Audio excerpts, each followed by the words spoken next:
मत्ती रचित सुसमाचार 6 अध्याय। आज हम मत्ती के अध्याय 6 का मनन करेंगे।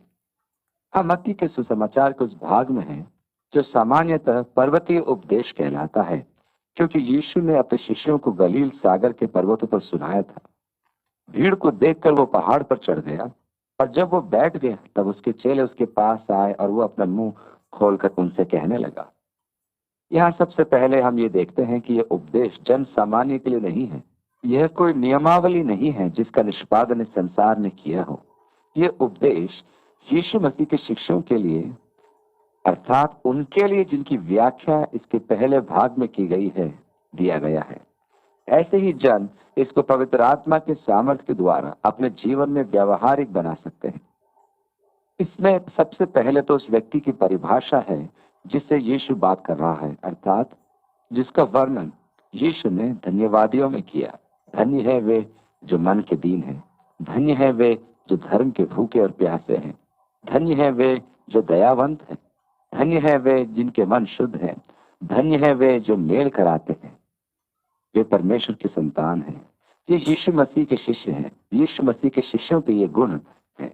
इसके बाद यीशु मसीह यह भी कहता है कि संसार उनके साथ कैसा व्यवहार करेगा, अर्थात उन्हें सताएगा, उन्हें समझाना नहीं चाहेगा, उनकी निंदा करेगा और उन पर नाना प्रकार के झूठ लगाएगा, परंतु उनकी प्रतिक्रिया आनंदित और मगन होने की है। इसके बाद वो संसार पर प्रभाव डालने का उपदेश उसके अंदर देता है। तुम पृथ्वी के नमक हो, अर्थात भ्रष्ट समाज पर सुरक्षा का प्रभाव। तुम अंधकार में ज्योति हो, तुम जगत की ज्योति हो, तुम पृथ्वी के नमक हो, इत्यादि। अब यीशु व्यवस्था के विषय में कुछ ऐसी बात करता है जो उसके शिष्यों को अचंभित कर देती है। यीशु ने कहा कि वो व्यवस्था को लोप करने नहीं वरन पूरा करने आया था। परंतु आश्चर्य कर देने वाली बात यह है कि वो कहता है कि जब तक तुम्हारी धार्मिकता शास्त्रियों और फरीसियों से बढ़कर ना हो, तुम किसी भी प्रकार से स्वर्ग के राज्य में प्रवेश नहीं कर सकते। क्योंकि शास्त्री और फरीसी व्यवस्था के छोटे से नियम को पूरा करते थे, इसलिए यीशु के द्वारा ऐसी बात का कहना किसी की हिम्मत को तोड़ना है। सुनने वाला यही कहेगा कि मैं शास्त्री और फरीसियों से बढ़कर धर्मी हो ही नहीं सकता, इसलिए धार्मिकता के प्रति मेरा प्रयास व्यर्थ है। अब यीशु इस बात को 5 अध्याय द्वारा समझाता है। ये वे उदाहरण हैं जो व्यवस्था पालन से चुने हैं, और वह उनका प्रयास समझता है जो आरंभ में व्यवस्था देते समय परमेश्वर की अपनी इच्छा का मूलभूत अंतर है। वो यह है कि फरीसी उन व्यवस्था को बाहरी रूप से पूरा करने का प्रयास करते थे अपने बाहरी दिखावे के द्वारा, परंतु वो बाहरी दिखावा मात्र ही नहीं था। परमेश्वर आपकी मनोवृत्ति को देखता था, उसको जांचता था। क्योंकि वो व्यवस्था के प्रत्यक्ष पालन में विश्वास करते थे, उन्हें आत्म संतुष्टि प्राप्त होती थी और वे इस बात पर घमंड करते थे कि हमने व्यवस्था का पालन किया है। इसलिए यीशु ने बड़ा ही उपयुक्त एक उदाहरण दिया कि एक फरीसी मंदिर में जाकर प्रार्थना करता है कि हे प्रभु, मैं तेरा धन्यवाद करता हूँ कि मैं अन्य मनुष्य के न्याय नहीं हूँ, शोषण नहीं करता तथा मैं निंदक नहीं हूँ। मैं तो अपना दशवांश देता हूँ, मैं ये करता हूँ, वह करता हूँ, अन्य कई बातें।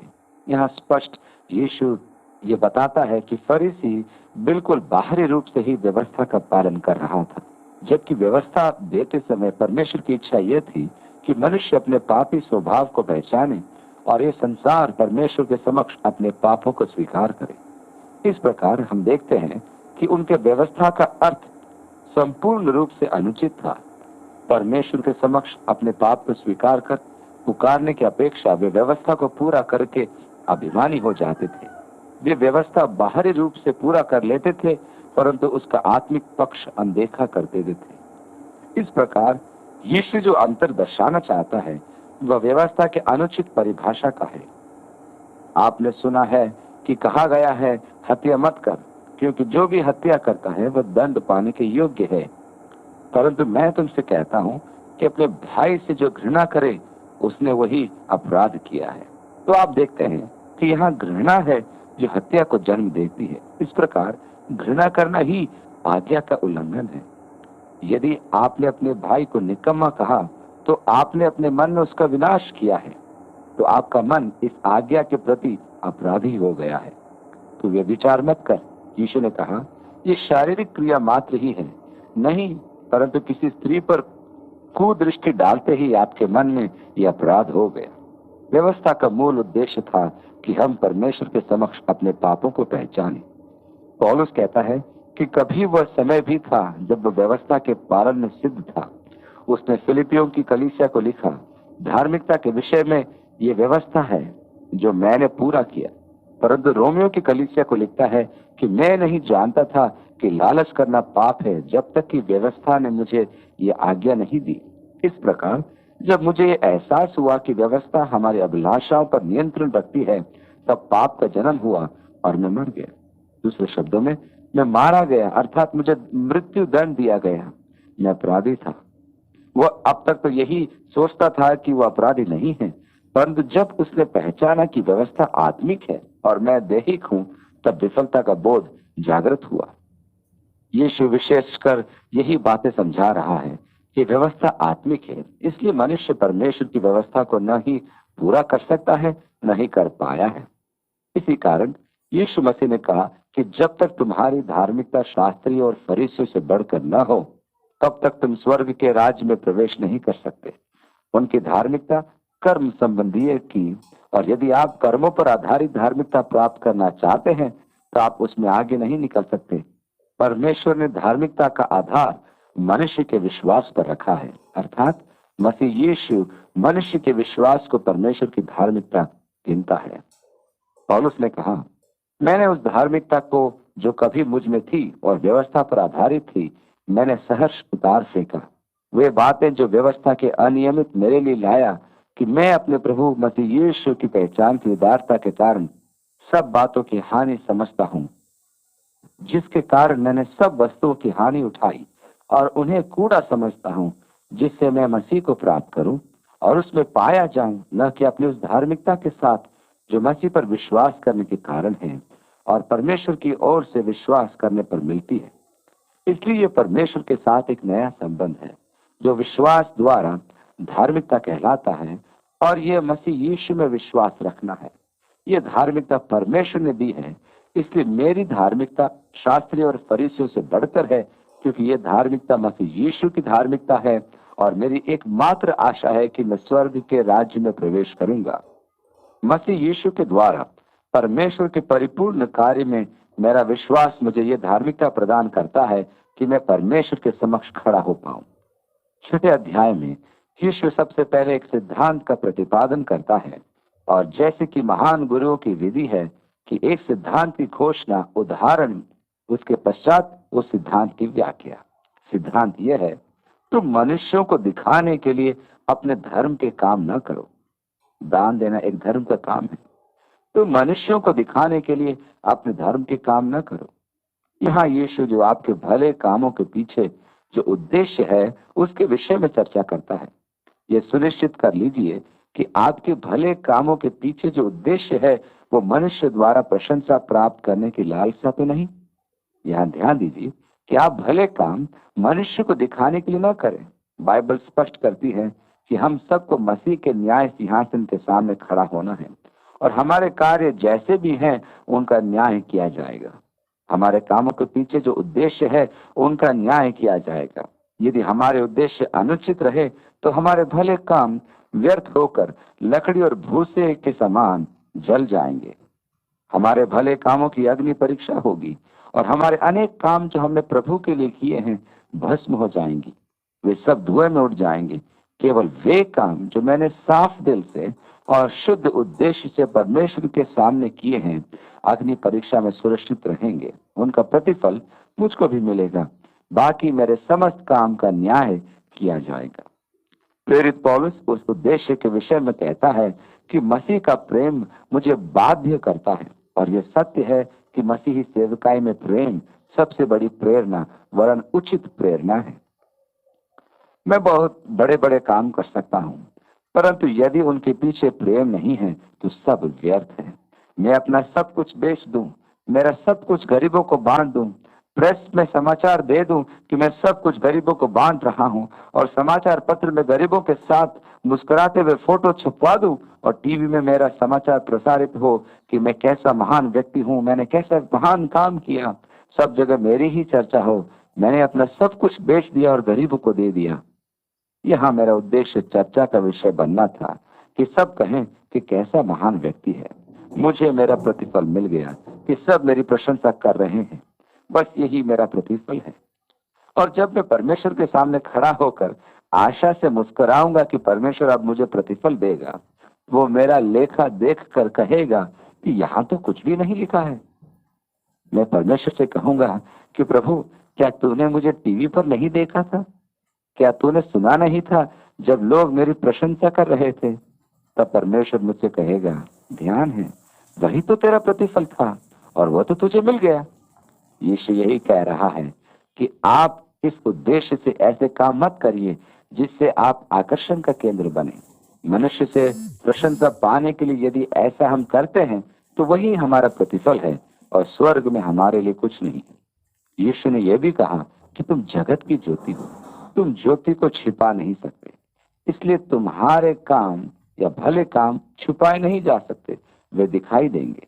इसलिए मनुष्य के सामने तुम्हारी ज्योति इस प्रकार चमके कि वह तुम्हारे भले कामों को देखकर तुम्हारे स्वर्गीय पिता की महिमा करे। ये काम आसान नहीं है, परंतु हमें सदैव भले काम इस प्रकार करने चाहिए कि मनुष्य उन्हें देखे तो हमारी नहीं परंतु परमेश्वर की महिमा करे। परमेश्वर को महिमा देना ही हमारा एकमात्र उद्देश्य होना चाहिए। यदि मेरा उद्देश्य मनुष्य से प्रशंसा प्राप्त करना है तो वही मेरा प्रतिफल है। कुछ ऐसे मनुष्य भी हैं जो ये कहते हैं कि हमें फल की चिंता नहीं करनी है, हमें केवल भले काम करते रहना चाहिए। जो ऐसा कहते हैं उनका प्रतिफल भी वही है, क्योंकि इस मनोभाव से वे मनुष्य की प्रशंसा अर्जित करते हैं। ये भी बाइबल आधारित विचार नहीं है। यीशु बार बार प्रतिफल के विषय में कहता है, और यह भी कहता है कि हमें स्वर्गीय पिता से प्रतिफल पाने की इच्छा रखनी चाहिए। इसलिए यह स्पष्ट है कि मसीही अनुभव में प्रतिफल का स्थान है। उद्धार प्रतिफल नहीं है, उद्धार परमेश्वर का वरदान है जो हमें उसके अनुग्रह से मसीह यीशु में प्राप्त होता है। यह मुझे मसीह यीशु में विश्वास के द्वारा परमेश्वर देता है। मेरे भले कामों से या प्रयास करने से इसका कोई संबंध नहीं। इसका संबंध केवल मसीह यीशु में विश्वास रखने से है। परमेश्वर मुझे अनंत जीवन का दान देता है। मैं अनंत जीवन पाने के लिए किसी प्रकार का भला काम नहीं कर सकता। यह परमेश्वर का वरदान है, अन्यथा मनुष्य अपने भले कामों के कारण घमंड कर सकता है। अब परमेश्वर के संतान होने के कारण परमेश्वर सेवा का अवसर हमें प्रदान करता है, और जब मैं परमेश्वर के समक्ष खड़ा होऊंगा तब वो मुझे इन जिम्मेदारियों को पूरा करने के लिए प्रतिफल देगा। इसलिए मेरे लिए यह उचित है कि मैं परमेश्वर से इस प्रतिफल की मनोकामना करूं और इसमें प्रयत्नशील रहूं। यीशु ने कहा, यदि तुम मनुष्य से अपने भले कामों की प्रशंसा करवाना चाहते हो, मनुष्य द्वारा तुम्हारे कामों का पहचाना जाना और प्रशंसा करना ही तुम्हारा प्रतिफल है। अब मसीह यीशु इस सिद्धांत के 3 उदाहरण देता है। वे 3 धर्म के काम जो प्राय मनुष्य करते हैं, दान देना, प्रार्थना करना और तपस्या करना। अब इन कामों को करने के उचित विधि है और एक अनुचित विधि। परमेश्वर को दिया जाना, उसकी भी एक उचित विधि है और एक अनुचित विधि। यदि आप अनुचित विधि से दान करते हैं तो आपको अपना प्रतिफल इस संसार में मिल गया, परंतु यदि आप उचित रीति से दान करते हैं तो परमेश्वर आपको प्रतिफल देगा। अब ये आपके ऊपर निर्भर करता है कि आप कहां से और किस से अपना प्रतिफल चाहते हैं, परमेश्वर से या मनुष्य से। अनेक मनुष्य हैं जो मनुष्य से प्रतिफल पाने की मनोकामना करते हैं और उसमें ही संतुष्ट हो जाते हैं। हम आतिशबाजी को देखकर कैसे प्रसन्न होते हैं, परंतु अंत में क्या होता है? सब कुछ चलकर राख हो जाता है। इस संसार की महिमा क्षण मात्र की होती है, उसका अंत अति शीघ्र आ जाता है। परंतु आकाश में देखिए कि वहां अरबों आग और महिमा के प्रदर्शन हैं। उन सितारों को ध्यान से देखो तो आपको महिमा और सुंदरता का अद्भुत प्रदर्शन देखने को मिलेगा जिसका अंत कभी नहीं होता। दानियल ने कहा, तब सिखाने वालों की चमक आकाश मंडल की सी होगी और जो बहुतों को धर्मी बनाते हैं वह सदैव तारों की नाई प्रकाशमान होंगे। अब यह निर्भर करता है कि आप कौन से आकाश में चमकना चाहते हैं। आप भले काम इस प्रकार कर सकते हैं कि सब देखें और आपकी प्रशंसा करें कि आप कैसे महान व्यक्ति हैं, और संसार में आपकी प्रशंसा ही प्रशंसा होगी। परंतु ये जान लीजिए कि सब कुछ अति शीघ्र राख हो जाएगा और मनुष्य आपके द्वारा किए गए काम को बहुत जल्दी भूल जाएगा। दूसरी ओर आप इस प्रकार के भले काम करें जिससे परमेश्वर के राज्य में सदैव उसकी महिमा और वैभव में आप चमकते रहें। दूसरी आयत, जब भी दान करें तो अपने आगे तुर ही न बजवा, जैसा कपटी सभाओं और गलियों में करते हैं, ताकि लोग उनकी बढ़ाई करें। मैं तुमसे सच कहता हूं कि वे अपना फल पा चुके हैं। अब मैं नहीं जानता कि मसीह यीशु क्या बढ़ा चढ़ा कर कह रहे हैं, क्योंकि मैंने तो कभी नहीं सुना कि कोई चर्च में चंदा डालने के लिए बैंड बजा कर डालता हो। मैंने ऐसी आराधनाएं देखी हैं जहां प्रचारक कहता है, परमेश्वर ने मुझ पर प्रकट किया है कि यहाँ 15 जन जिससे परमेश्वर बात करने जा रहा है खड़े हो जाएं, जो इतना इतना या अमुक दान परमेश्वर की सेवकाई के लिए देंगे। इस तरह वह तब तक आपके पीछे पड़ा रहेगा जब तक कि आप खड़े होकर अपने हाथ में चेक पकड़कर ऊपर न उठाएं और वह प्रचारक आपकी प्रशंसा करते हुए आपका चेक जमा कर देता है। जहां तक परमेश्वर का प्रश्न है, वो आपके इस दान के लिए कोई प्रतिफल नहीं देगा, क्योंकि आपने एक प्रकार से अपने दान की तुर ही फूंकी है। आपने एक सार्वजनिक प्रदर्शन करके दुनिया को दिखा दिया कि आप कैसे उदार व्यक्ति हैं। आप खड़े हुए और आपने मनुष्यों से प्रशंसा प्राप्त की, और यही आपका प्रतिफल था। मेरे लिए तो वास्तव में यह दुख और बड़ी गंभीर बात है कि ऐसे अनेक जन हैं जो मनुष्यों को प्रेरित करते हैं कि वे दान दें। वे वास्तव में उन लोगों से उस प्रतिफल को छीन लेते हैं जो परमेश्वर उन्हें देना चाहता है। मैं प्रचारकों को ही इस त्रासदी का उत्तरदायी मानता हूँ। भेड़ें प्राय भली होती हैं, वे अबोध होती हैं, परंतु वे प्रचारक जो इस प्रकार धन एकत्रित करते हैं उन्हें अधिक समझ की आवश्यकता है। इसलिए प्रभु ने कहा, जब आप दान करते हो तो किसी प्रकार का दिखावा न हो और न ही तुरही फूंकी जाए। तीसरी आयत, जो तेरा दाहिना हाथ करता है उसे तेरा बायां हाथ न जानने पाए। गुप्त में दान किया करो, दिखावा नहीं करो। चौथी आयत, तेरा दान गुप्त रहे और तब तेरा पिता जो गुप्त में देखता है तुझे प्रतिफल देगा। इस प्रकार आपका दान सीधा सीधा होना चाहिए। पौलुस कुरिन्थियों को लिखे अपने पत्र में परमेश्वर को दिए जाने वाले दान के विषय में कहता है कि दान न तो दबाव में आकर दिया जाए, न ही दान के लिए किसी को बाध्य किया जाए। परमेश्वर नहीं चाहता कि उसे दान देने के लिए किसी को दबाव द्वारा प्रेरित किया जाए। यहाँ हमारे कमेटी के सदस्य अपना वार्षिक चंदा देने वाले हैं। हम उन्हें क्या कहेंगे? इस समय तो हम वास्तव में बड़ी कठिनाई में हैं। यहाँ बड़े बड़े लोग हैं। वह हमारा बैंक वाला बैठा है, वकील बैठा है, मेरा डॉक्टर बैठा है। मुझे ऐसे समय में वार्षिक चंदा निर्धारित करना है और सब देखेंगे कि मैं कितना चंदा देता हूँ। उनके सामने अपने आर्थिक संकट को दर्शा नहीं सकता मैं। तो मैं क्या करता हूँ कि दबाव में आकर कहता हूँ कि इस साल हम चर्च को 1000 रुपया देंगे। मेरा बैंक वाला प्रश्न सूचक दृष्टि मुझ पर ढालता है। तो मैं कहता हूँ कि इस साल अपने चर्च में कुछ कार्यक्रम हम बढ़ा रहे हैं, इसलिए मैं 1200 रुपया देने जा रहा हूँ। अब जब पहला महीना आता है तो मुझे चर्च का 100 रुपया देना है, जो मेरे लिए आसान काम नहीं है, परंतु मुझे तो देना ही होगा क्योंकि मैंने ये प्रतिज्ञा की थी। और इस प्रकार हर महीने मैं वह 100 रुपया निकालने के लिए संघर्ष करता हूँ। परमेश्वर कभी नहीं चाहता कि उसको ऐसा दान दिया जाए जिससे किसी को कष्ट हो। वह प्रसन्न नहीं होता। उन्हें बोध होने दो कि आप आर्थिक संकट में हैं। उन्हें सोचने दो कि आप उदार व्यक्ति नहीं हैं। वे जो चाहे सोचें, परंतु दबाव में आकर दान न दीजिए। पौलुस कहता है, हर एक जन जैसा मन में ठाने वैसा दान करे, न कुड़कुड़ा के और न दबाव से, क्योंकि परमेश्वर हर्ष से देने वालों से प्रसन्न होता है। आप परमेश्वर को जो कुछ हर्ष से दे सकते हैं दीजिए, यदि नहीं तो नहीं दीजिए। परमेश्वर को न तो उसकी चाहत है न ही इसकी आवश्यकता है। इस प्रकार परमेश्वर को दिया जाने वाला दान एक व्यक्तिगत विषय है जो प्रभु और हमारे परिवार का परस्पर लेन देन है। हम दान इसलिए करते हैं कि हम प्रभु से प्रेम रखते हैं और हमारी प्रेरणा का स्रोत यही प्रेम है। हम मनुष्य से प्रशंसा पाने की कामना नहीं करते कि मनुष्य हमारी तारीफ के पुल बांधे कि हम कैसे उदार व्यक्ति हैं। इसलिए आपका दान सीधा सीधा हो और आप प्रभु के प्रति अपने प्रेम से प्रेरित होकर सहर्ष दान करें। इसमें मनुष्य को दिखाने की लालसा न हो। 5वीं आयत, और जब तुम प्रार्थना करो। प्रार्थना करने की एक उचित और एक अनुचित विधि है।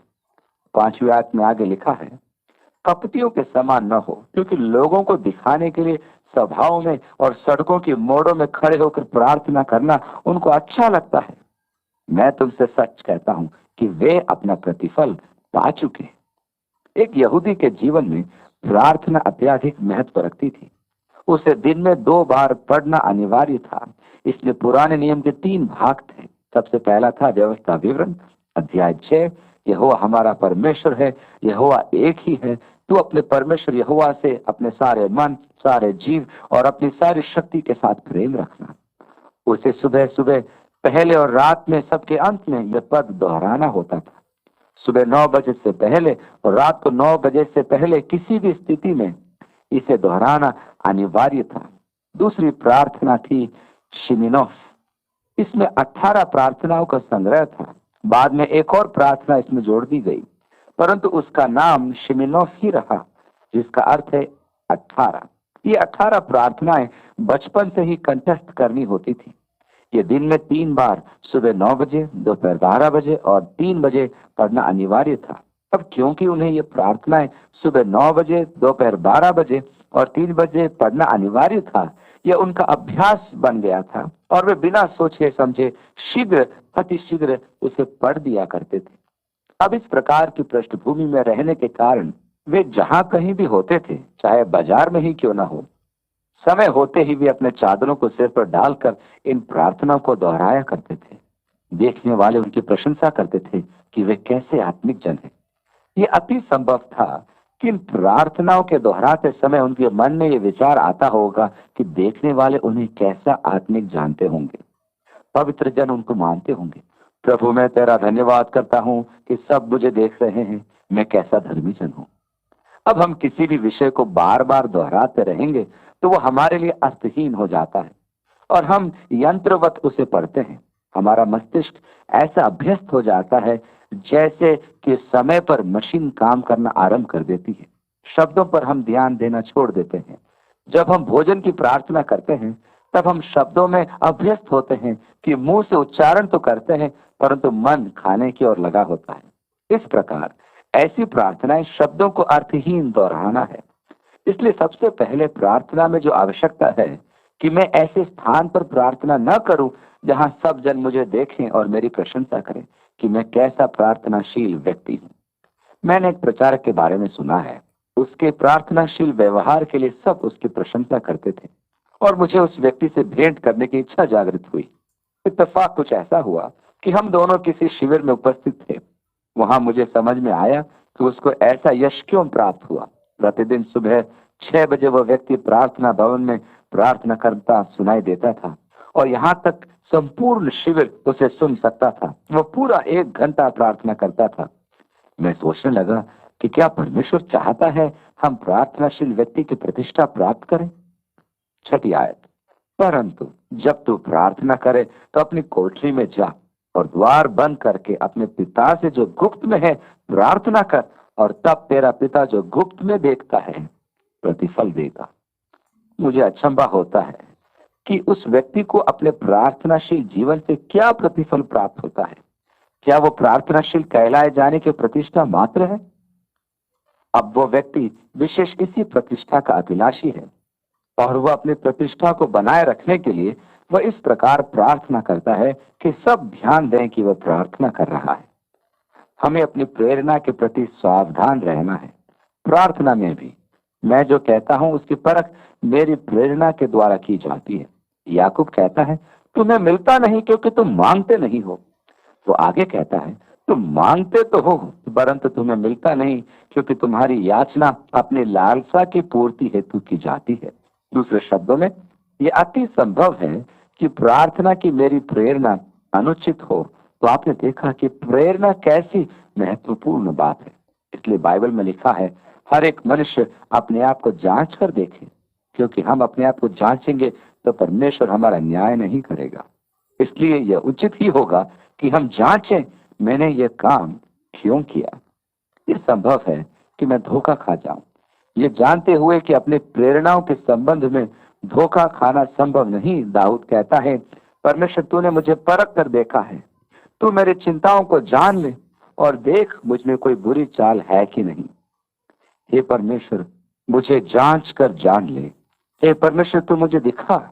हे परमेश्वर, प्रकट कर कि मेरे मन में क्या है, क्योंकि मैं धोखा खा सकता हूँ।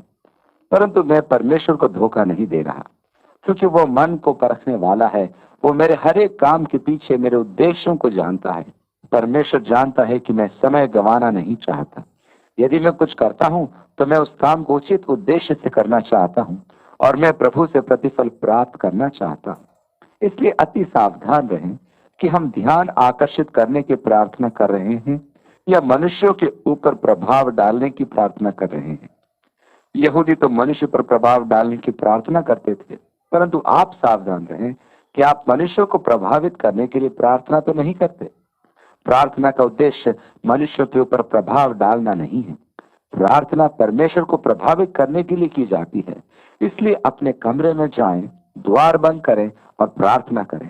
तुम्हारा पिता जो गुप्त में देखता है तुम्हें प्रतिफल देगा। 7वीं आयत, क्योंकि वे समझते हैं कि उनके बहुत बोलने से उनकी सुनी जाएगी।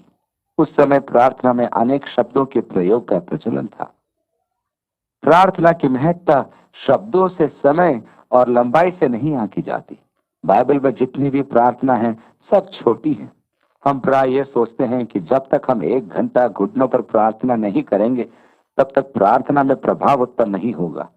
अर्थहीन शब्दों के प्रयोग से समय पूर्ति करना, जबकि मैं परमेश्वर से बातें कर रहा हूँ, बुद्धिमत्ता का विचार नहीं है। जब आप परमेश्वर के निकट आते हैं तब आप बैठ जाइए और परमेश्वर से सीधे काम की बात कीजिए। अपने मन के विचार प्रकट कीजिए और उसके सामने अपना दिल खोल के रख दीजिए, परंतु संक्षिप्त में और चुने हुए शब्दों में प्रार्थना कीजिए। 8वीं आयत में आगे लिखा है, तुम्हारा पिता तुम्हारे मांगने से पहले ही जानता है कि तुम्हारी क्या क्या आवश्यकता है। प्रार्थना परमेश्वर को समाचार सुनाने का समय नहीं है कि आप दिन भर के दुर्घटनाओं का ब्यौरा परमेश्वर को सुनाएं। परमेश्वर जानता है कि आपके साथ क्या हो रहा है। आपको न तो उसे दोहराने की आवश्यकता है और न ही अपनी आवश्यकताओं की लंबी सूची सुनाने की आवश्यकता है। परमेश्वर जानता है कि मुझे क्या आवश्यकता है। इसलिए व्यर्थ के शब्दों को दोहराकर समय पूर्ति न कीजिए। अन्य जातियां सोचती हैं कि अनेक शब्दों के प्रयोग द्वारा उनकी प्रार्थना सुनी जाएगी, परंतु सत्य तो यह है कि प्रार्थना में अनेक शब्दों का कोई प्रभाव नहीं पड़ता। यीशु ने हमें आदर्श दिया है और यह बड़े दुख की बात है कि मनुष्य ने इस आदर्श प्रार्थना को व्यर्थ ही दोहराना शुरू कर दिया है। वह इस आदर्श प्रार्थना को बार बार बोलते हैं और उन्हें इसके लिए प्रोत्साहित किया जाता है। उदाहरण के लिए प्रणाम मरियम और हे हमारे पिता आदि व्यर्थ की प्रार्थनाओं का दोहराना। यीशु विशेष करके अनेक शब्दों के प्रयोग का विरोध कर रहा है कि ऐसी प्रार्थना सुनी नहीं जाती। प्रभु की प्रार्थना में रटकर बोलने से कोई लाभ नहीं। यदि आप उसके एक एक वाक्य पर मनन करते हुए उसे बोले तो उसका वो महान मूल्य पता चलता है। अब ये आदर्श प्रार्थना जो यीशु ने हमें दी है उस पर सबसे पहले संबंध दर्शाया गया है। संबंध ही प्रार्थना का वह आधार होता है। आगे लिखा है, हे हमारे पिता। यदि वो आपका पिता नहीं है तो आपको उसे पुकारने का अधिकार नहीं है। जब फरीसियों ने उस अंधे व्यक्ति से प्रश्न किया कि उसे किसने दृष्टि प्रदान की, तब उस व्यक्ति ने कहा, इस पुरुष ने मेरे ऊपर हाथ रखा और मैं देखने लगा। उन्होंने पूछा, उसने क्या किया? जहां तक उस पुरुष का प्रश्न है, हम उसे नहीं जानते, परंतु परमेश्वर की महिमा हो। क्या वह विचित्र बात नहीं कि यहाँ एक ऐसा पुरुष है जिसके विषय में तुम कुछ नहीं जानते और वह अंधे को आंखें देता है। वह तो मसीहा का काम करता है। और वे उस पर क्रोधित हो गए। वो व्यक्ति कहने लगा कि परमेश्वर पापियों की प्रार्थना नहीं सुनता है, और यदि उसने प्रार्थना सुनी है तो उस व्यक्ति ने कोई ना कोई उचित काम किया होगा। यहाँ ध्यान दीजिए कि यह विचार बाइबल आधारित नहीं है। यह उस अंधे व्यक्ति का फरीसियों को दिया गया उत्तर है। सत्य तो यह है कि परमेश्वर पापियों की प्रार्थना अवश्य सुनता है। कम से कम परमेश्वर मुझ पापी पर दया कर, यह प्रार्थना तो वह अवश्य सुनता है। परमेश्वर का धन्यवाद हो कि वह इस प्रार्थना को सुनता है। दाऊद ने कहा, यदि मेरे मन में पाप है तो परमेश्वर मेरी प्रार्थना नहीं सुनता है। यह एक दिव्य सच्चाई है। परमेश्वर का हाथ छोटा नहीं है कि वह आपका उद्धार न करे, न ही उसके कान बोझिल हैं कि वह न सुने। ये तो आपके पाप है जिसके कारण आपके और परमेश्वर के मध्य दूरी आ गई। ये दिव्य सत्य है कि पाप मनुष्य को परमेश्वर से दूर करता है। तथापि प्रार्थना में संबंध निहित होते हैं, और ये संबंध है कि संतान अपने पिता के पास आती है, और मैं मसीह यीशु में अपने विश्वास के द्वारा परमेश्वर की संतान हूँ। और इस कारण मैं कह सकता हूँ, पिता, हे हमारे पिता जो स्वर्ग में है, तेरा नाम पवित्र माना जाए।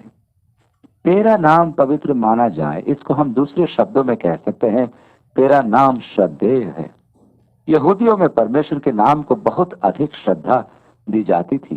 सत्य तो यह है कि उनकी इस महान श्रद्धा के कारण उन्हें यह बोध हुआ कि उनके होंठ परमेश्वर का नाम लेने की योग्य नहीं है, और अंत में उस स्थान पर पहुंचे जहां उन्होंने परमेश्वर के नाम को सोचने के लिए भी अपने मन को योग्य न जाना। इस प्रकार जब शास्त्री धर्मशास्त्र की प्रतिलिपि तैयार करते थे, तब जहां भी परमेश्वर का नाम आता था, वे 4 व्यंजन य, ह, व लिखा करते थे। इन व्यंजनों में स्वर न लगने के कारण इसका मूल उच्चारण अज्ञात है। इस कारण आज तक हम परमेश्वर के नाम का उच्चारण नहीं जानते हैं। जब शास्त्री य, ह, व लिखते थे, तब वे स्नान करते थे, स्वच्छ वस्त्र धारण करते थे, नया पेन लेते थे और नई स्याही में पेन को डुबा कर ये लिखते थे। अब कल्पना कीजिए, यदि किसी गद्यांश में प्रभु का नाम बन पाया कि जब य, ह, व लिखा जाए, तब वे स्नान का संस्कार पूरा करेंगे। हम नहीं जानते कि इन व्यंजनों का उच्चारण यहोवा है या याहवे है। यहूदियों की इस प्रथा के कारण परमेश्वर के काम का उच्चारण लोप हो गया, परंतु ध्यान देने योग्य बात यह है कि वे इस नाम को कैसा सम्मान प्रदान करते थे। भजन संहिता 111 की 9वीं आयत में लिखा है, तेरा नाम पवित्र है और श्रद्धेय है। और यहाँ प्रभु की प्रार्थना में इसी तथ्य पर बल दिया गया है, तेरा नाम पवित्र या श्रद्धेय माना जाए। मेरी समझ में यह नहीं आता कि परमेश्वर के सेवक रेवरेंड शब्द का प्रयोग अपने नाम के लिए प्रयोग करने का साहस कैसे करते हैं। मेरे विचार में मनुष्य के नाम में श्रद्धा की कोई बात ही नहीं। यह दुख की बात है कि मनुष्य परमेश्वर की प्रतिष्ठा पर अधिकार करना चाहता है। परमेश्वर का नाम श्रद्धेय है और पवित्र भी माना जाता है, परंतु मनुष्य का नाम उस स्थान को नहीं ले सकता। मनुष्य अज्ञानवश ऐसा करता है। मुझे यह कदापि स्वीकार नहीं। बहुत से लोग मेरे लिए भी इस पदवी का प्रयोग करते हैं। मेरी हंसी आती है। वे शायद नहीं जानते कि मैं अपने विषय में ऐसा विचार रखता हूँ। मैं तो परमेश्वर को ही श्रद्धा अर्पित करता हूँ, इंसान को नहीं। ऐसी पदवियां मनुष्य के नाम में जोड़ देना मनुष्य की प्रतिष्ठा करना है। मैं मनुष्य की ऐसी प्रतिष्ठा नहीं कर सकता। मेरे विश्वास के अनुसार परमेश्वर के समक्ष कोई मनुष्य महिमा प्राप्ति का प्रयास न करे। हमें केवल परमेश्वर को प्रतिष्ठा प्रदान करनी है, क्योंकि वह जो अपने आप को ऊंचा उठाता है, उसे परमेश्वर नीचे गिराता है। अगला चरण है स्वीकरण। तो सबसे पहले संबंध, हे हमारे पिता, उसके बाद स्वीकरण, तू जो स्वर्ग में है, तेरा नाम पवित्र माना जाए।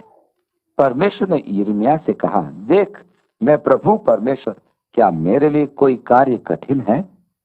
मुझे सदैव ये स्मरण रखना है कि जब मैं प्रार्थना करता हूँ, ये मेरे लिए बहुत कठिन काम है। ये मेरी वहन क्षमता से परे है, और अधिकतर ये संभावना बनी रहती है कि मैं इस पराजय की भावना को या परेशानियों के घिर आने की भावना को परमेश्वर के साथ मेरे प्रार्थना के जीवन में ले सकता हूँ।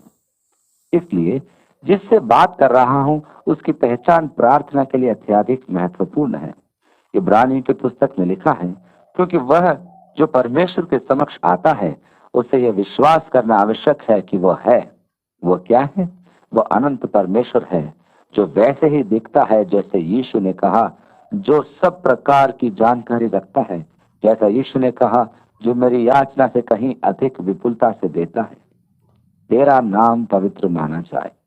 वास्तव में एक याचना यह है, यह एक प्रार्थना है कि परमेश्वर का नाम पवित्र माना जाए और सम्मान में ऊंचा उठाया जाए या मनुष्यों द्वारा पवित्र माना जाए। तेरा राज्य आए, तेरी इच्छा जैसे स्वर्ग में पूरी होती है। 2 याचनाएं और हैं, परंतु पहली 3 याचनाएं परमेश्वर से संबंधित है, वो मुझसे संबंधित नहीं है। प्रार्थना में मेरी प्राथमिक याचना यह होती है कि परमेश्वर की इच्छा पूरी हो। ये विचार उचित नहीं कि प्रार्थना अपनी इच्छाओं की पूर्ति का माध्यम है। परमेश्वर ने कभी नहीं चाहा कि प्रार्थना के द्वारा मेरी इच्छाओं की पूर्ति हो। परमेश्वर की इच्छा थी कि प्रार्थना ऐसा माध्यम हो जिसके द्वारा मैं उसकी इच्छा इस पृथ्वी पर पूरी करने में उसके साथ सहयोग करते हुए काम करूं। एक सच्ची प्रार्थना परमेश्वर के साथ आरंभ होती है। परमेश्वर की योजना और उदारता परिवर्तनशील नहीं होते, इसलिए प्रार्थना का उद्देश्य उनमें परिवर्तन लाना नहीं है। मेरा यह विश्वास है कि वह प्रत्येक विषय जिसके लिए मैंने प्रार्थना की और परमेश्वर से प्राप्त की, परमेश्वर की प्रार्थना और उद्देश्यों में मेरी प्रार्थना से पहले की अवस्थित है। अब आप कहेंगे, तो फिर प्रार्थना क्यों की जाए? क्योंकि परमेश्वर ने मुझे स्वतंत्र इच्छा प्रदान की है। मैं एक स्वच्छंद स्वभाव का व्यक्ति हूँ। परमेश्वर ने मुझे चुनाव करने की क्षमता प्रदान की है। परमेश्वर मेरे चुनाव को सम्मान देता है और मेरी इच्छा पर वो रोक नहीं लगाता। परमेश्वर मेरे लिए वही करेगा जो मैं चाहता हूं कि वो मेरे लिए करे, और जो करने की अनुमति मैं उसे देता हूं। इसलिए प्रार्थना परमेश्वर के लिए द्वार खोलती है कि वह मेरे लिए वह कार्य करे जिसकी योजना उसने बनाई है। वह तो सदा ही मेरे लिए भलाई करना चाहता है, परंतु वह मेरी इच्छा के विरुद्ध कुछ भी नहीं करना चाहता। यूहन्ना 15वें अध्याय में यीशु ने अपने शिष्यों से कहा, तुमने मुझे नहीं चुना, किंतु मैंने तुम्हें चुना है और तुम्हारा अभिषेक किया है कि तुम मेरे शिष्य बनो और तुम फल लाओ और तुम्हारा फल बना रहे, जिससे कि तुम मेरे नाम में पिता से जो कुछ मांगोगे वह तुम्हें देगा। परमेश्वर तुम्हें देना चाहता है। वह आपकी उस स्वच्छंद इच्छा को जो उसने आपको दी है उसका उल्लंघन नहीं करता।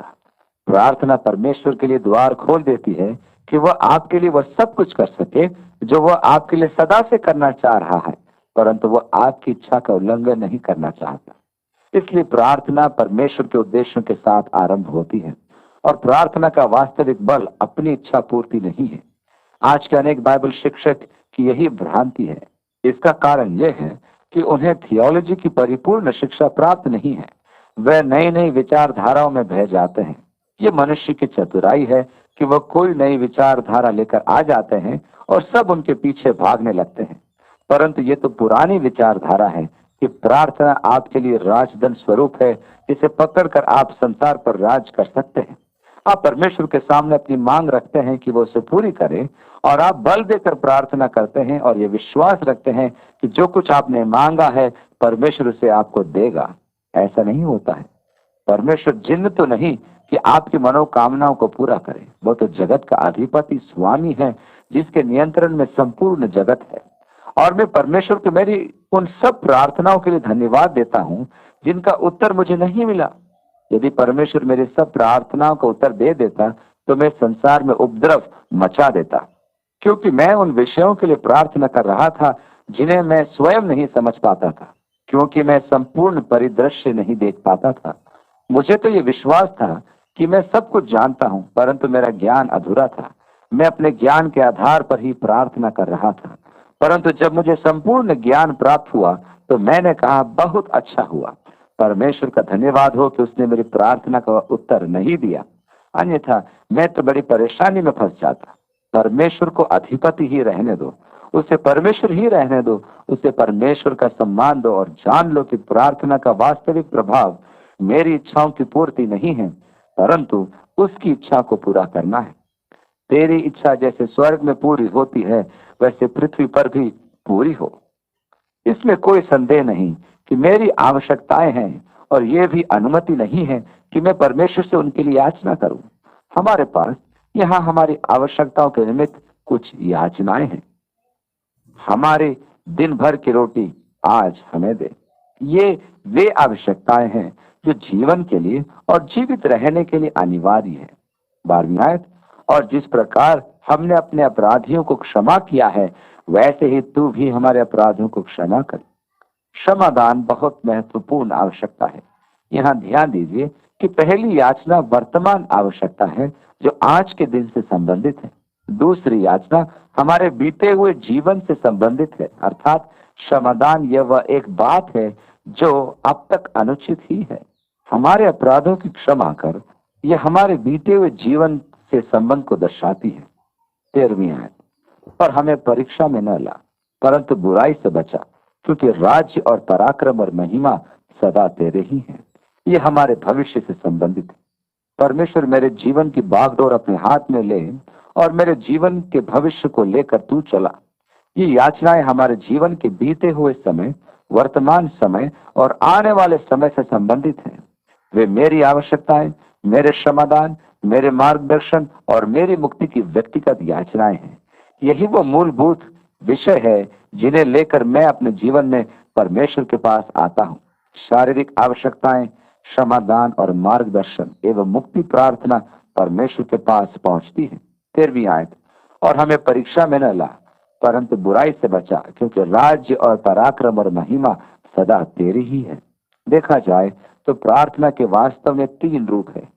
प्रार्थना आराधना है। सबसे पहले प्रार्थना परमेश्वर की महानता और महिमा का बोध है और परमेश्वर के प्रति श्रद्धा है। परमेश्वर जो है उसके कारण उसकी आराधना करना प्रार्थना का एक महत्वपूर्ण भाग है। उससे कुछ नहीं मांगना, वरन उसकी महानता और उसकी महिमा और सामर्थ्य के कारण उसकी उपासना करना ही प्रार्थना है। यह वह भावना है जो आपके मन में तब उत्पन्न होती है जब आप रेगिस्तान में आकार को निहारते हैं और सोचते हैं कि परमेश्वर कैसा महान और कैसा असीमित है, या जब आप एक सुंदर फूल को देखते हैं और सोचते हैं कैसा सुंदर फूल और इसकी रचनात्मक प्रतिमा कैसी अद्भुत है, या फिर जब आप एक छोटे बच्चे को जन्म होते हुए देखते हैं और आप सोचने पर विवश हो जाते हैं कि वह जीवन को रूप देने में कैसा बुद्धिमान है। दूसरी बात, प्रार्थना याचना है, अर्थात परमेश्वर से अपनी आवश्यकताओं की पूर्ति की याचना। परंतु प्रार्थना का तीसरा रूप है मध्यस्थता, अर्थात भटके हुए संसार की आवश्यकताओं के लिए परमेश्वर से याचना करना। ये तीनों रूप प्रभु ने अपनी प्रार्थना में प्रस्तुत किए। तेरा राज्य आए, तेरी इच्छा जैसे स्वर्ग में पूरी होती है, पृथ्वी पर भी पूरी हो। ये परमेश्वर के राज्य के लिए मध्यस्थता की प्रार्थना है। हमारे प्रतिदिन की रोटी आज हमें दे, ये मेरी अपनी आवश्यकता की याचना है। राज्य, पराक्रम और महिमा तेरी है। श्रद्धा, आश्चर्य और महिमा तथा परमेश्वर की महानता की यह आराधना है। यहाँ ध्यान दीजिए कि प्रार्थना का आरंभ प्रार्थना से है और समापन भी प्रार्थना ही से है। सामान्यतः हम पहले याचना करते हैं, तब मध्यस्थता करते हैं, परंतु इस आदर्श प्रार्थना में पहले मध्यस्थता है, फिर याचना। मेरे विचार को किसी विशेष कर्म का पालन करना इतना महत्वपूर्ण नहीं है जितना कि प्रार्थना में इन तीनों रूपों का होना महत्वपूर्ण है। मेरे विचार में हमें आराधना, याचना और मध्यस्थता तीनों के लिए भी समय निकालकर प्रार्थना करना चाहिए। यहाँ रुचि का विषय यह है कि इन विभिन्न याचनाओं में क्षमा याचना हमारे क्षमादान पर आधारित है। जिस प्रकार हम अपने अपराधियों को क्षमा करते हैं, तू भी हमारे अपराधियों को क्षमा कर। अब प्रश्न ये उठता है कि क्या यह प्रार्थना कर्मों पर आधारित है, और यह भी कि मेरा क्षमादान क्या परमेश्वर से मेरी क्षमा याचना मेरे क्षमादान पर निर्भर है? यदि ऐसा है तो मेरे क्षमा की प्राप्ति कर्मों पर निर्भर रहती है। यीशु ने कहा, इसलिए यदि तुम मनुष्यों को अपराध क्षमा करोगे तो तुम्हारा स्वर्गीय पिता भी तुम्हें क्षमा करेगा, और यदि तुम मनुष्यों के अपराध क्षमा न करोगे तो तुम्हारा पिता भी तुम्हारे अपराध क्षमा न करेगा। क्या आप चाहते हैं कि मैं यीशु के वचन में परिवर्तन लाने का दोषी बनूं? आप तो कह देंगे, मैं नहीं समझता। यीशु ने आपसे समझने की अपेक्षा विश्वास करने को कहा है। इसलिए मेरा विश्वास है कि क्षमादान के महत्व को समझना अत्यधिक महत्वपूर्ण है। हमें क्षमादान को पतरस के विचारों में गणित की गणना नहीं समझना चाहिए, जिसने यीशु से पूछा था, प्रभु मैं अपने भाई के एक ही अपराध को कितनी बार क्षमा करूं? क्या 7 बार? मुझे पूरा विश्वास है कि क्षमादान के महत्व को समझना अत्यधिक महत्वपूर्ण है। पतरस ने सोचा कि यदि वो क्षमादान को 7 बार करेगा तो वह अनुग्रह में आगे बढ़ चुका है। परंतु यीशु ने उत्तर दिया, नहीं पतरस, 7 का 70 गुना अर्थात 490 बार। हे प्रभु, क्षमादान कोई गणित का प्रश्न नहीं है। यीशु के विचार में यह था, जब तक कोई 490 बार क्षमादान करेगा तब तक उसे यह बोध हो जाएगा कि यह परमेश्वर की संतान है। यदि मुझे ही 490 बार क्षमादान प्रदान किया जाए तो मेरे लिए किसी को क्षमा करना अतुलनीय नहीं है। यीशु एक उदाहरण देता है जिसमें वह सदा की भांति कहता है कि इस विषय को समझाने की आवश्यकता तो नहीं, परंतु फिर भी एक मनुष्य था। एक दिन उसके स्वामी ने उसे कहा कि तुम्हारे उधार का समय पूरा हो गया है, मेरा पैसा मुझे लौटाओ। उस पुरुष ने कहा, मेरे पास तो अभी कुछ नहीं, इसलिए मैं तुझे तेरा पैसा लौटा नहीं सकता, मुझे कुछ समय दे। उसके स्वामी ने कहा, जाओ, तुम्हारा उधार क्षमा किया जाता है। यही पुरुष वहां से गया और अपने साथी को, जिसे उसने 50 रुपए उधार दिए थे, उसे गले से पकड़ा और कहा, मेरा उधार चुका दे। उसके साथी ने कहा, मेरी पत्नी की बीमारी के कारण मेरा सारा पैसा दवाइयों पर खर्च हो चुका है, मुझे थोड़ा समय और दे तो मैं तेरा उधार चुका दूंगा। इस पुरुष ने कहा, नहीं, तुझे बहुत समय दिया जा चुका है। उसने अधिकारी को बुला के अपने साथी को बंदी गृह में डलवा दिया। अब इस पुरुष के स्वामी ने सुना कि उसने ये क्या किया, तब उसने उसे तुरंत बुलवाया और कहा, तुझ पर मेरे कितने रुपए निकलते हैं? उस दास ने कहा, 16 लाख। उसके स्वामी ने उससे कहा, क्या मैंने तेरा उधार क्षमा नहीं किया? तब तूने अपने साथी को 50 रुपए के कारण बंदीगृह में क्यों डलवा दिया? उसने भी अधिकारी को बुलवाया और कहा, इसे भी बंदीगृह में डाल दो और जब तक ये एक एक पैसा न लौटा दे इसे नहीं छोड़ना। इस उदाहरण के देने में यीशु का प्रमुख उद्देश्य यह था कि सुनने वाले ये जान लें कि परमेश्वर ने हमें कैसा असीम क्षमादान प्रदान किया है, तो हम कौन होते हैं कि अपने भाई को क्षमा न करें। यीशु ने कहा, यदि हम क्षमा नहीं करते हैं तो हमें भी क्षमा नहीं किया जाएगा। मैं इस आज्ञा को बढ़ाना चाहता हूं, न घटाना। मेरी एक ही कामना है कि इसका पालन मैं कर सकूं, क्षमाशील बनूं और क्षमादान करूं। परंतु मेरा स्वभाव भी है कि मैं क्षमा नहीं करना चाहता। हे परमेश्वर, मेरी सहायता कर। एक बार की बात है कि किसी ने मेरी कार को चाबी से खरोंच दिया। मैं उस व्यक्ति को क्षमा नहीं कर सकता था। एक बार किसी ने मेरी कार में से 2 सूट चुरा लिए, वो गंदे थे। मैं नहीं जानता कि वो उनका क्या करेंगे।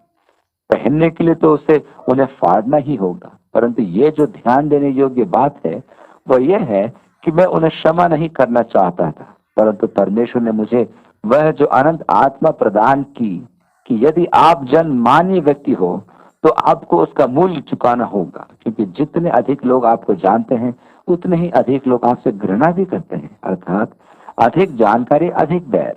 इसलिए मेरे विचार में किसी ने मेरी कार पर हमारे चर्च का नाम लिखा देखकर सोचा, आज इसको ठीक करते हैं। मुझे उस पर तरस आता है कि उसमें ऐसी घृणा और कटुता है कि वह ऐसा गिरा हुआ काम करेंगे, परंतु मेरी जिम्मेदारी है कि मैं उन्हें क्षमा करूं। परंतु मैं ऐसा नहीं कर सकता क्योंकि मैं जानता हूं कि क्षमादान का परिणाम क्या होगा, इसलिए मैं अंदर ही अंदर कुढ़ता रहता हूं। मेरे शरीर की रचना ऐसी है कि ऐसे अवसरों पर यह एक विशेष रसायन उत्पन्न करती है जिसके कारण मुझ में बैर, क्रोध और बदले की भावना उत्पन्न होती है। इस कारण मैं कुढ़ता हूं और अंदर ही अंदर नाश हो जाता हूं। यीशु मेरे शरीर की रचना को भली भांति जानता है, इसलिए उसने कहा, क्षमा करो, कटुता का त्याग करो, बैर भाव या क्रोध समाप्त करो, क्योंकि वह जानता है कि इसके कारण मेरा शरीर इस रसायन को उत्पन्न करेगा जिससे मेरा नाश हो जाएगा। इसलिए क्षमा करना आपके अपने ही हित में है। यह दुख की बात है कि अनेक व्यक्तियों ने किसी के विरुद्ध ऐसी भावनाएं रखकर क्षमादान नहीं किया और परिणाम स्वरूप अपना विनाश किया। इसलिए क्षमा करो। तीसरा धार्मिक कार्यकलाप है उपवास। यहाँ इसकी एक उचित विधि है और एक अनुचित विधि भी है। तेरा पिता जो गुप्त में है तुझे उपवासी जाने। इस दशा में तेरा पिता जो गुप्त में देखता है तुझे प्रतिफल देगा। यहाँ भी मुख्य विषय यही है कि आपको मनुष्य से ऊपरी आत्मिकता के लिए प्रशंसा प्राप्त होगी, अर्थात आप ध्यान का केंद्र न बने।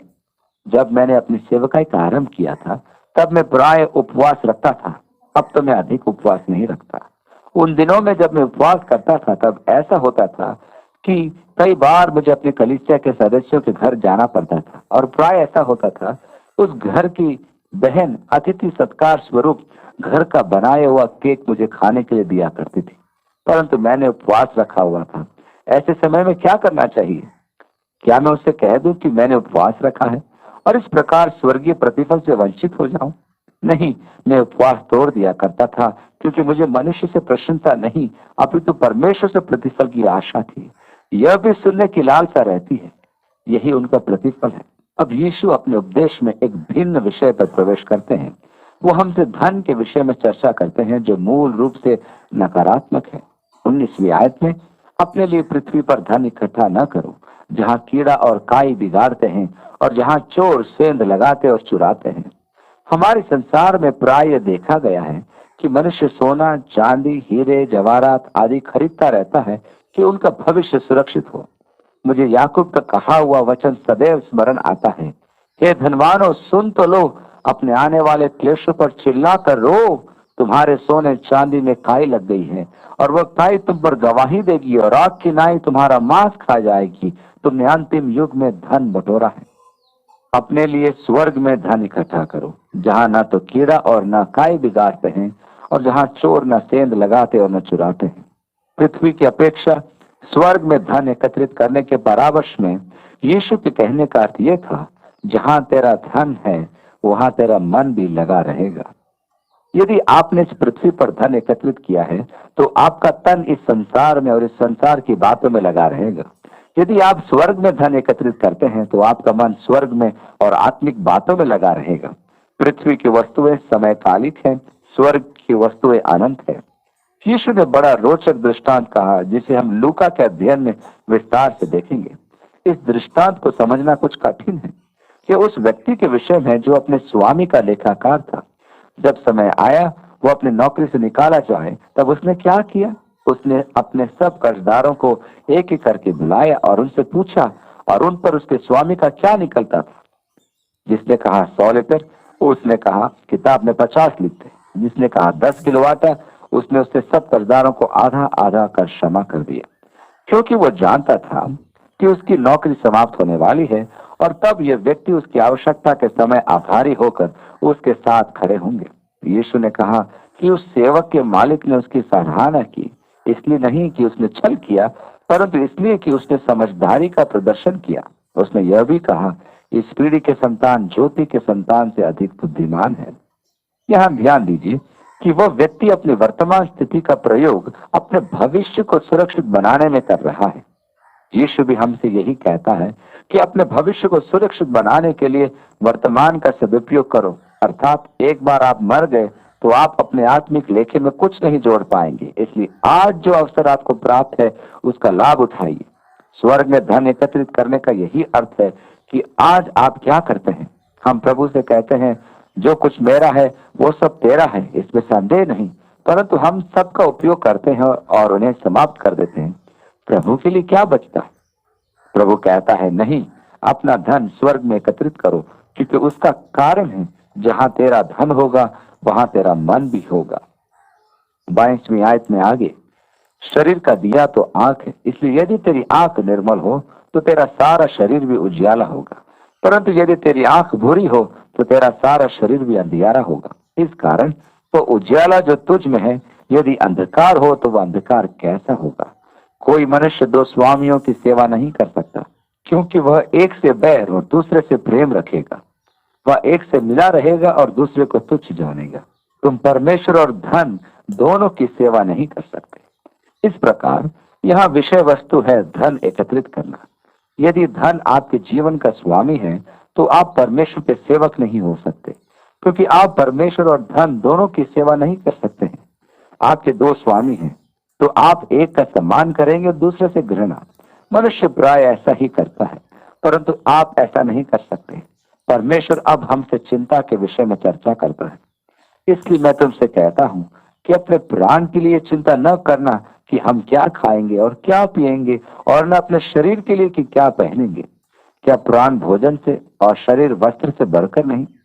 यहाँ विषय वस्तु है यह है कि भविष्य के संबंध में विचलित न होना। 25वीं आयत में आगे, इसलिए मैं तुमसे कहता हूं कि अपने प्राण के लिए चिंता न करना कि हम क्या खाएंगे और क्या पिएंगे, और न अपने शरीर के लिए कि क्या पहनेंगे। क्या प्राण भोजन से और शरीर वस्त्र से बढ़कर नहीं? सबसे पहले अनिवार्य यह है कि हम चिंता न करें। 26वीं आयत में, आकाश के पक्षी को देखो, वे न तो बोते हैं, न काटते हैं, और न खत्तों में बटोरते हैं, तो अभी तुम्हारा पिता उन्हें खिलाता है। क्या तुम उनसे अधिक मूल्य नहीं रखते? वह कहता है, आकाश के पक्षियों को देखो, वे न तो बोते हैं, न काटते हैं, और न ही वे खत्तों में एकत्रित करते हैं। हम इसका अर्थ यह न समझें कि हमें खेती नहीं करनी है या परिश्रम नहीं करना है। उसके कहने का अर्थ यह नहीं है कि परमेश्वर तुम्हें देता है इसलिए निश्चय होकर बैठ जाओ। कोई चिड़िया बिजली के खंभे पर बैठकर उसके भोजन के उस तक उड़कर चले आने की प्रतीक्षा नहीं करती। वह भी लगातार परिश्रम करके अपने भोजन की खोज करती है। कहने का अर्थ यह है कि परमेश्वर आपकी स्तुति अवश्य लेता है, परंतु उसके आशीषों को प्राप्त करने के लिए आपको परिश्रम करना आवश्यक है। हाथ पर हाथ रखकर बैठ जाना बाइबल की शिक्षा में नहीं है। पौलुस थिस्सलुनीकियों को लिखे पत्र में कहता है कि जो परिश्रम नहीं करता उसे भोजन का अधिकार नहीं है। परमेश्वर ने हमें कार्य क्षमता दी है।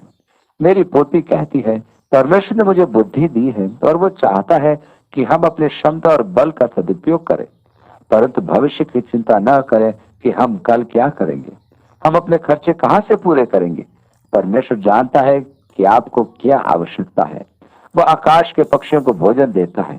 जब परमेश्वर चिड़ियों को भोजन देता है तो आपकी सुधि क्यों नहीं लेगा? आप तो उसकी संतान हैं और आप उसकी दृष्टि में चिड़ियों से अधिक मूल्यवान हैं।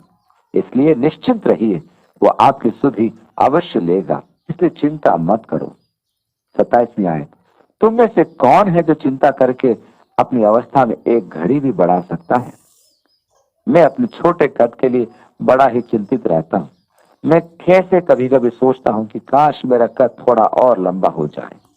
क्या मेरे चिंता करने से मेरे कद में 18 इंच लंबाई जुड़ सकती है? कदापि नहीं। चिंता करने से कुछ नहीं होगा। यीशु ने कहा, चिंता व्यर्थ है, तो चिंता क्यों करना है? 28वीं आयत, और वस्त्र के लिए क्यों चिंता करते हो? जंगली शोषणों पर ध्यान दो कि वे कैसे बढ़ते हैं। वे न तो परिश्रम करते और न काटते हैं। मेरी पत्नी तो नहीं सुन रही। और वस्त्र के लिए क्यों चिंता करते हो? जंगली शोषणों पर ध्यान करो कि वे कैसे बढ़ते हैं। वे न तो परिश्रम करते हैं और न काटते हैं। उस युग में स्त्रियों को अपने परिवार के लिए घर पर ही बुनना होता था। यीशु ने कहा, शोषण के फूल को देखो, क्या वह धागा लेकर कपड़ा बुनते हैं? 29वीं आयत, तो भी मैं तुमसे कहता हूं कि सुलेमान भी अपने सारे वैभव में उनमें से किसी के समान भी वस्त्र पहने हुए नहीं था। सुलेमान भी अपने ऐश्वर्य और वैभव में शोषण सदृश महिमा में नहीं था। 30वीं आयत, जब परमेश्वर मैदान की घास को जो आज है और कल भाड़ में झोंकी जाएगी ऐसा वस्त्र पहनाता है, तो हे अल्प विश्वासियों, तुमको वह क्यों कर न पहनाएगा? परमेश्वर उस जंगली फूल को जो आज है और कल नहीं होगी ऐसी महिमा प्रदान कर सकता है, तो वह आपको क्यों कर वस्त्र नहीं पहनाएगा? 31वीं आयत, इसलिए तुम चिंता करके यह न कहना कि हम क्या खाएंगे या क्या पिएंगे या क्या पहनेंगे, क्योंकि अन्य जाति इन सब वस्तुओं की खोज में रहते हैं, और तुम्हारा स्वर्गीय पिता जानता है कि तुम्हें ये सब वस्तुएं चाहिए। आपका स्वर्गीय पिता जानता है कि आपकी आवश्यकताएं क्या है, इसलिए आप चिंता न करें, क्योंकि ये हमारी प्राथमिकताएं नहीं है। हम इन चिंताओं को जीवन में सबसे ऊंचा स्थान न दें। अतः हमारी प्राथमिक चिंता का कारण ये सब न हो, परंतु हमारे जीवन का सर्वोच्च ध्येय होना चाहिए पहले उसके राज्य और धर्म की खोज। जो पहला है उसे जीवन में पहला स्थान दीजिए, तो परमेश्वर बाकी शेष जीवन की सुधि ले लेगा। यदि आप परमेश्वर के राज्य और धार्मिकता की खोज करेंगे तो 33वीं आयत में लिखा है, ये सब वस्तुएं भी तुम्हें मिल जाएंगी। परमेश्वर सब कुछ संभाल लेगा। आपको चिंता करने की आवश्यकता नहीं। आप अपने जीवन की सबसे पहली चिंता परमेश्वर के राज्य की खोज करें। यदि आप अपने जीवन में भोजन, कपड़ा, अन्य चिंताओं आदि के निमित्त व्यतीत समय का लेखा लें, तो हमें पता चलेगा कि हम इस सांसारिक जीवन शैली के लिए कितना समय व्यतीत करते हैं। हम यह भी जान लेंगे कि हम इस संसार के दास बन चुके हैं, खाना पकाने में सुस्त हो गए हैं कि बाजार से खाना लाएं। यदि हम कुछ परिश्रम कर ले तो हम घर पर ही सस्ता और स्वास्थ्य भोजन तैयार कर सकते हैं। प्रभु यही तो कह रहा है, इन बातों की चिंता करना छोड़ दो, इन्हें अपने जीवन की प्राथमिक चिंता न बनाओ, क्योंकि आपकी चिंता का मात्र विषय है उसके राज्य और उसकी धार्मिकता की खोज। अन्य सब बातों की चिंता परमेश्वर को करने दो, क्योंकि वह आपकी आवश्यकताओं को जानता है। इसलिए यीशु ने कहा कि लंबी प्रार्थना मत करो, परमेश्वर तुम्हारे मांगने से पहले ही जानता है कि तुम्हारी क्या आवश्यकता है। 34वीं आयत, कल के लिए चिंता न करो। ये कैसी रोचक बात है कि हमारी सारी चिंताएं भविष्य से संबंधित होती हैं, आज के दिन से नहीं, क्योंकि मुझे आज खाने को मिल गया, पहनने को मिल गया, इसलिए मुझे आज की चिंता नहीं, परंतु कल क्या होगा। अगले सप्ताह जब मुझे बिजली का बिल देना होगा, तब मैं पैसों की व्यवस्था कहां से करूंगा। मेरे कहने का अर्थ यह है कि हमारी अधिकांश चिंताएं भविष्य से संबंधित होती है। प्रभु ने कहा, कल का दिन अपनी चिंता आप कर लेगा, आज के लिए आज का ही दुख बहुत है। मुझे यहाँ याकूब का दिया हुआ उपदेश स्मरण आता है, वचन पर चलने वाले बने, न कि सुनने वाले बनकर स्वयं से छल करें। पर्वतीय उपदेश के अंत में यीशु भी यही कहता है कि वे जो वचन को सुनकर उस पर आचरण करते हैं, वे उस बुद्धिमान पुरुष के सदृश हैं जिसने चट्टान पर घर बनाया था, जिसकी तुलना वह उस मूर्ख से करता है जो वचन को सुनता तो है परंतु उस पर आचरण नहीं करता। वह रेत पर घर बनाता है। प्रभु हमारी सहायता करे कि हम इस अध्यादेश को जो हमें यीशु ने दिया है, हम केवल वचन के सुनने वाले ही न बने परंतु मन में बसा लें। कैसा अद्भुत वचन है, ये अटल सत्य है। हाँ, मुझे इन बातों की चिंता नहीं करनी है। हाँ, मुझे स्वर्ग में धन एकत्रित करना है। हाँ, इससे मैं सहमत अवश्य हूँ, परंतु मैं करता नहीं हूँ। यदि ऐसा है तो मैं मूर्ख हूँ और मैं बालू पर घर बना रहा हूँ। मैं वह महान इमारत बना रहा हूँ जो आंधी आने पर गिर जाएगी। इसलिए यह महान आदेश आवश्यक है कि मैं वचन पर चलने वाला बनूं, न कि मात्र सुनने वाला।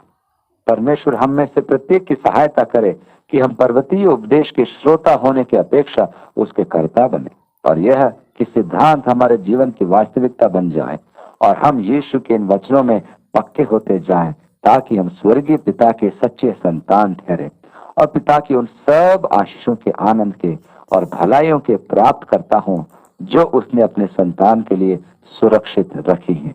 आमीन।